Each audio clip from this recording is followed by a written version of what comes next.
రాజ్యాంగ నిర్మాత, పేదల పెన్నిది, అదేవిధంగా ప్రపంచ మేధావి అయినటువంటి డాక్టర్ బాబాసాహెబ్ అంబేద్కర్ గారి యొక్క జయంతి కార్యక్రమాన్ని నిర్వహిస్తున్నాం. ఇది కార్యక్రమాన్ని ఉద్దేశించి కవి పండితుడు బోరోజు గిరిరాజాచారిని మాట్లాడవలసిగా సాధారణంగా ఆహ్వానం పలుకుతా ఉన్నాం. ఈరోజు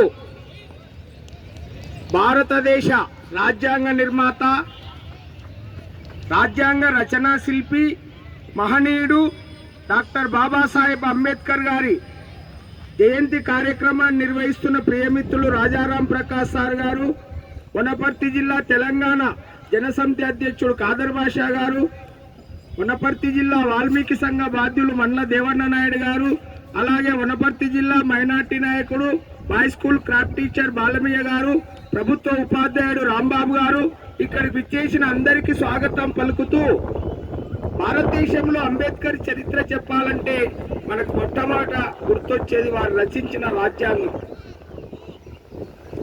అంబేద్కర్ గారు విశ్వమేధావిగా ఆ రోజు ఈ రోజు ఏ రోజైనా గుర్తింపబడతాడు. అఖండ విజ్ఞాని, విద్య ద్వారానే సమాజంలో గుర్తింపు వస్తుందని నిరూపించిన మహనీయుడు డాక్టర్ బిఆర్ అంబేద్కర్ గారు. అంబేద్కర్ గారు ఈరోజు ఏప్రిల్ 14 భారతదేశం జాతీయ సెలవు దినంగా ప్రకటించింది. యావత్ భారతదేశం ఈరోజు ఏప్రిల్ 14 వారి జయంతి కార్యక్రమాన్ని ఘనంగా నిర్వహిస్తున్నారు భారతదేశం అంతటా. అటువంటి అంబేద్కర్ గారు భీమ్రావ్ రామ్జీ అంబేద్కర్ అసలు పేరు మనం డాక్టర్ బాబాసాహెబ్ అంబేద్కర్ అని పిలుచుకుంటాం. ఆయన 1891 ఏప్రిల్ 14 జన్మించి 1956 డిసెంబర్ 6న మరణించారు. ఒక విద్యావేత్త, ఆర్థికవేత్త, సంఘ సంస్కర్త, రాజకీయవేత్త, ఇన్ని విధాలుగా వారికి గుర్తింపు ఉంది. స్వతంత్ర భారతావనిలో మొట్టమొదటి న్యాయశాఖ మంత్రిగా పనిచేశారు జవహర్లాల్ నెహ్రూ ప్రధానమంత్రి వర్గంలో. ఆ రోజుల్లో ఆయన స్వాతంత్ర అనంతరం వివిధ దేశాలు పర్యటించి మన దేశానికి రాజ్యాంగం రచించి పెట్టారు. అటువంటి అంబేద్కర్ గారు అప్పటి బ్రిటిష్ సెంట్రల్ ప్రావిన్సెస్ లో గల మౌ అనే ప్రాంతంలో, ప్రస్తుతం మధ్యప్రదేశ్లో వాళ్ళు జన్మించారు. తర్వాత వారి వంశం వారు వీరు మహర్ కుటుంబంలో జన్మించారు. వీరి తండ్రి పేరు రామ్జీ మల్లోజీ, తల్లి భీమాబాయి. వీళ్ళు తర్వాత మహారాష్ట్ర రత్నగిరి జిల్లాలో అంటవాడ అనే ప్రాంతానికి వచ్చారు. అక్కడ ఆయన చదువుతూ ప్రాథమిక విద్యను పూర్తి చేశారు. వాళ్ళ తండ్రి బ్రిటిష్ ఆర్మీ, ఇండియన్ ఆర్మీలో సుబేదార్గా పనిచేసేవాడు. ఆయన ఆ రోజుల్లో చిన్నప్పుడే మహర్ కులాలు అంటరాని వారిగా మహారాష్ట్రలో చదువుతున్న కాలంలో ఆయన రాసుకున్నాడు, దళితులకు ఫీడ్ నీళ్ళు ఇచ్చేవాడు, ఫీడ్ లేకపోతే నీళ్లు లేవు అని ఆయన చెప్పేవాడు. ఈ విధంగా పాఠశాలలో ఒక పక్క కూర్చొని చదువుకున్న వ్యక్తి అంబేద్కర్ గారు. ఆ విధంగా చదువుతూ ఆ రోజుల్లో బొంబాయి యూనివర్సిటీలో 1912లో BA పాస్ అయ్యాడు.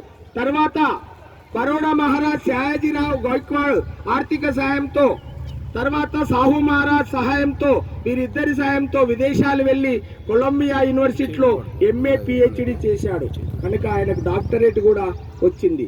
ఈ విధంగా ఆయన భార్య రమాబాయి అంబేద్కర్ ఆ రోజుల్లో చిన్నతనంలో పెళ్ళైన పిడకలు చేస్తూ కుటుంబాన్ని పోషిస్తూ ఆయనకు విదేశాలకు డబ్బును కూడా తన వంతుగా పంపింది. పిల్లలు అనారోగ్యంతో పిట్టల్లా రాలిపోతున్న ఆ అమ్మ అంబేద్కర్ కు ఆ విషయం తెలపలేదు. నా భర్త ఒక గొప్ప విద్యావేత్త కావాలని ఆ అమ్మ ఆశించింది. ఆ విధంగా ఎన్నో గ్రంథాలు, తర్వాత కార్సాన్ పాకిస్తాన్ అనే పుస్తకం రాసి రమాబాయి అంబేద్కర్కి ఇచ్చారు.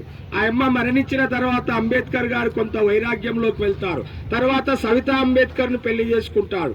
కనుక ఆ విధంగా రమాబాయి అంబేద్కర్ మరణం తర్వాత ఆయన వైరాగ్యంలో ఉంటూ అప్పుడు సంత్ గాడ్గే బాబా గురువుగా భావించేవాడు. నేను మతం మారాలనుకుంటే హిందూ మతానికి హాని జరగకుండా ఏ మతంలోకైనా మారు అంటే ఆయన భారతదేశ సంస్కృతిలో భాగమైన బౌద్ధ మతంలోకి మారాడు. ఆయన కూడా అన్నాడు, హిందూ మతానికి నేను హాని చేయనని. బౌద్ధ మతంలోకి మారిన మహనీయుడు డాక్టర్ బిఆర్ అంబేద్కర్ గారు. ఆయన 1956 డిసెంబర్ 6న అనారోగ్యంతో మరణిస్తే అఖండ భారతదేశం ఆయన అంత్యక్రియలు ఘనంగా మొత్తం దేశ ప్రజలంతా అక్కడ ఉన్నారు.